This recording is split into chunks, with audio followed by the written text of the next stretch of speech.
commémoratives. Ben, je parle de choses qui ne sont pas si importantes. J'occupe le temps, chère mère. Donc, nous sommes ici devant la stèle qui a été érigée à la mémoire de Michel Pitti, qui est le sous-lieutenant qui était à la tête du premier peloton du 4e escadron qui a libéré Carouge, du 12e cuirassier. Donc il avait sous ses ordres 5 chars, d'accord, avec différentes jeeps qui circulaient autour, etc. et autres véhicules. Et donc on a érigé une stèle à sa mémoire. Il faut savoir que cet homme est mort à Paris, au Bourget exactement, un peu après la libération de Paris, en tentant de sauver un de ses camarades, le sous-lieutenant du 2e peloton, qui a été pris dans un guet-apens. Et malheureusement, en tentant de sauver son camarade, il a pris une balle et il a succombé à ses blessures. Et pour la petite histoire, ce sous-lieutenant avait une fiancée, et quand sa fiancée a appris son décès, elle est rentrée dans les ordres, et donc elle est toujours vivante aujourd'hui, elle est dans la Tarn-et-Garonne, je crois, ou dans ces eaux-là, et elle est rentrée dans les ordres et elle ne les a jamais quittés. Donc, lorsqu'elle a appris le décès de son compagnon. Et donc à la mémoire de cet homme qui a donné sa vie pour libérer la France, Carouge et qui était le premier à rentrer dans Carouge. Et il faut savoir aussi qu'il a ensuite, par la suite, appelé son char Carouge. D'accord ? C'était le char numéro 54, parce que les chars avaient tous des petits numéros. Donc le char numéro 54 était baptisé Carouge, parce que sûrement que la libération de ce secteur par lui-même et son équipe a sûrement dû le marquer. Et vu que son précédent char, c'était le Charleville, je crois, a été détruit quelques jours auparavant, donc il avait un nouveau char de commandé, et c'est lui qui avait, quand ils reçoivent un nouveau char, ils ont l'honneur de pouvoir choisir le nom, enfin l'occasion de pouvoir choisir le nom, et il avait appelé Carouge. Donc ensuite, le char qui a libéré Carouge, dont Pitti était à la tête, s'appelait, qui a libéré Paris. Le char qui a libéré Paris, dont Pitti était à la tête, s'appelait Carouge. Pour la petite histoire, je vais revenir sur quelque chose que je n'ai pas précisé tout à l'heure. Il faut savoir que ces troupes avaient une allure extrêmement vive sur la route. Imaginez des troupes qui arrivent ici à toute berzingue. Quand je dis à toute berzingue, c'est vraiment à 65 km/h. Ça paraît pas beaucoup dans nos voitures, mais c'était énorme. Ils passaient à côté de soldats allemands qui avaient leur véhicule sur le bas-côté. Ils passaient à côté d'eux et ils ne s'arrêtaient pas. Donc là, je veux mettre le doigt sur un comportement, sur une stratégie de la 2e DB qui était d'aller très vite aux différents endroits principaux et de ne pas perdre de temps sur les différents axes. En fait, ils nettoyaient les axes après. Donc quand ils passaient, il y a par exemple le colonel de la colonne qui nous a libérés, qui s'appelait Dio. Il avait sa jeep encadrée par 4 chars et il traçait, et c'est ce qu'ils disent dans les témoignages, apparemment les balles fusaient de toutes parts et il passait au milieu des balles et des mecs qui lui tiraient dessus jusqu'à atteindre ce point qui était Carouge. Donc imaginez bien, quand les troupes arrivent, tout n'est pas nettoyé derrière elles. En fait, elles ont passé à côté de tout un tas de soldats et de foyers de résistance qui étaient restés à droite et à gauche.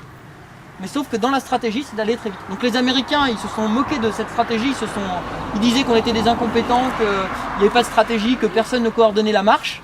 Mais en fait, finalement, c'était une stratégie qui était très payante. Et je vais vous dire pourquoi tout de suite. Généralement, comme je vous ai dit, il y a une avant-garde et derrière, il y a le gros. D'accord ? Le gros, il n'est pas du tout préparé. Il y a une certaine position qui permet de se préparer au combat. Le gros n'est pas du tout préparé au combat. C'est l'avant-garde qui doit déblayer le terrain et tenir au courant ceux qui sont derrière. Le fait que la 2e DB était si vite, en fait, elle a tapé directement dans le gros. Donc des gens qui n'étaient absolument pas préparés au combat et qui étaient dans plutôt le service logistique ou des gens au repos. Et ça a fait énormément de mal à la 2e Panzer qui était chargée de verrouiller cet endroit. Ce qu'il faut dire aussi, c'est que la 2e Panzer, qui était des troupes qui étaient chargées de défendre ici Carouge, elles arrivaient de Mortain. Je ne sais pas si, si cette consonance vous dit quelque chose, mais Mortain, c'est la contre-attaque de Mortain. Les Allemands se sont pris une pilée. Enfin, il y a eu de morts des deux côtés, énormément de morts des deux côtés. C'était des milliers de morts. Et du coup, c'est une armée qui était complètement désorganisée qui nous revenait ici. Et finalement, le fait que l'armée, la 2e DB, soit allée si vite, la 2e Panzer n'a pas du tout eu le temps de se réorganiser. Ce qui fait qu'ils sont arrivés au milieu de troupes qui arrivaient au compte-gouttes et qui n'avaient absolument aucune structure, aucune architecture, ce qui fait qu'ils sont rentrés là-dedans, ils ont taillé tout ça en pièces. Enfin, c'était...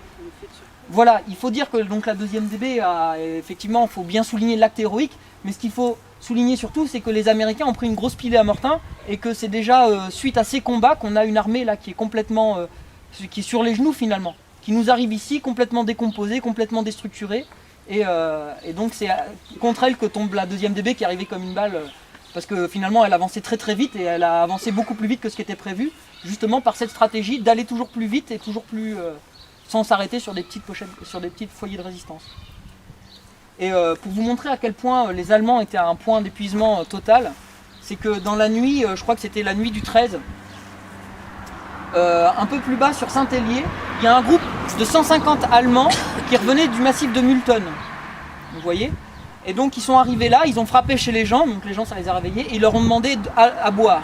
Donc, et pour vous dire à quel point ils étaient fatigués, c'est que sur la table de la veille, il restait une bouteille de vinaigre. Et ils étaient tellement épuisés, tellement sans eau et tout, que les premiers qui sont rentrés, ils se sont précipités sur la bouteille de vinaigre pour la boire. Vous vous rendez compte?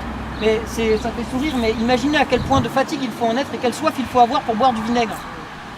Et donc suite à ça, ils leur ont demandé de l'eau, et là ils leur ont indiqué une mare au canard, ils les ont accompagnés jusqu'à une mare au canard, et ils se sont tous jetés dedans.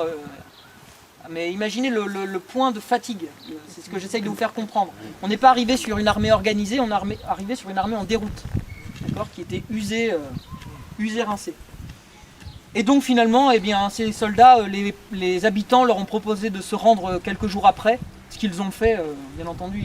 Leur but, si vous voulez, ils revenaient de Mortain, et leur but c'était de se regrouper dans la forêt des Couves. Parce que forêt des Couves, couvert, protégé des avions, on est camouflé. Et donc tous les groupes finalement, ça arrivait par petits groupes, plus ou moins déstructurés, et ils cherchaient à se regrouper dans la forêt. Donc voilà, c'est un peu l'idée, vous voyez. Il n'y a pas eu un combat direct avec des troupes bien organisées, c'était des combats contre des troupes qui arrivaient au Congo. Et qui avaient néanmoins l'envie d'en découdre. Donc voilà pour le contexte. Donc on va un peu avancer, et, on va maintenant aller sur l'école. Oui. Pourquoi c'est marqué évader de France? C'est surprenant. C'est parce qu'il a dû s'en aller quand la France était sous ouais, occupation allemande. D'accord. Donc il s'évadait de la France. Il a été, Pour aller rejoindre l'armée, c'est Ouais. possible. La majorité des gens qui ont gagné les unités en Angleterre sont des gens qui se sont sauvés de la France. Pas tous, il y avait beaucoup de troupes aussi qui étaient dans les colonies. Ah oui, Toutes les oui. troupes, Ça. Leclerc, ils étaient tous au nord, dans les pays nord-africains, là, en Algérie, qui était à l'époque des colonies françaises. Donc oui, les photos arrivent tout de suite. On va se diriger vers l'école, l'actuelle école.